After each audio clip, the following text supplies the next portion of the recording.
les petits maniaques, dans la continuité des tutos classement rangement de bureau, eh bien on va voir comment faire des économies en rangeant bien les fournitures de bureau.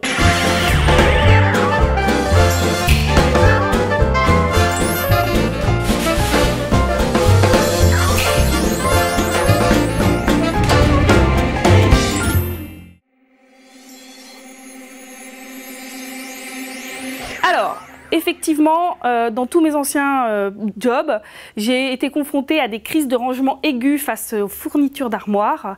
Et puis surtout, j'ai du mal à comprendre tout ce micmac. Souvent, c'est le bazar, on le voit bien, tout est mélangé. Et puis quand on a besoin d'une cartouche en urgence pour finir d'imprimer notre petite présentation qu'on devait rendre il y a 1 heure, eh ben, on est bien dans l'embarras. Tout le monde prend un peu ce qu'il veut et puis finalement se fiche pas mal du suivant qui va arriver après. Donc bref, c'est le bazar. On va voir en 4 étapes comment optimiser et organiser son armoire à fourniture de bureau. Première étape, trier. Deuxième étape, catégoriser. Troisième étape, étiqueter. Quatrième étape, gestion du stock. Alors, pour trier, on va tout sortir et puis on va mettre à la poubelle ce qui ne sert à rien et on va conserver tout ce qui nous sert. Deuxième étape, j'utilise des boîtes. Je vous en ai préparé.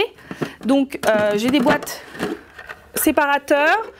Plusieurs formats, j'en ai des petites, des plus grandes, vous verrez au résultat. J'utilise des boîtes solides parce que les fournitures, mine de rien, ça pèse son poids, donc il faut du matériel solide. Ça, c'est très bien. Donc là, ça va me permettre de catégoriser, c'est la deuxième étape. On va tout trier, on va tout prendre. Vous n'avez pas cru que j'allais tout ranger, on en a pour 1 heure. Alors attention, Super Pauline en action. Et voilà le résultat.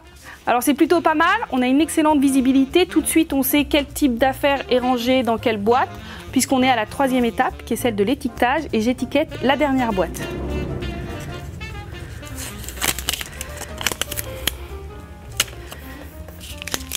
Voilà, donc là on a tout bien étiqueté et puis on peut facilement voir ce qu'on a à l'intérieur. Là on a les post-it, les notes repositionnables, les stylos. Et puis là, on a des grandes boîtes où on peut mettre ce qui est entamé au-dessus. Et puis en dessous, on a des réserves. Ensuite, pour tout ce qui est dossier, classeur, papier, on peut utiliser les porte-revues pour classer toujours à la verticale. Et puis comme ça, on a tout qui est bien organisé. Alors la 4e étape qui est fondamentale, c'est aussi la gestion du stock. On ne peut pas se passer d'avoir une fiche qui récapitule tout ce que vous avez et d'avoir un responsable qui, une fois par mois, regarde ce qu'il y a, ce qui manque et puisse commander et ne pas avoir de mauvaises surprises le jour où vous avez besoin de quelque chose. Voilà, j'espère que c'est clair pour vous, que vous avez une bonne idée comment organiser vos fournitures, gérer votre stock et surtout faire des économies avec vos fournitures de bureau. Voilà, à très bientôt! Si vous avez aimé la vidéo, vous pouvez laisser un petit pouce bleu ou vous abonner à la chaîne ou encore laisser un commentaire, je vous répondrai avec grand plaisir. Et dans la description de la vidéo, vous avez les liens vers tous les produits. À bientôt les petits maniaques!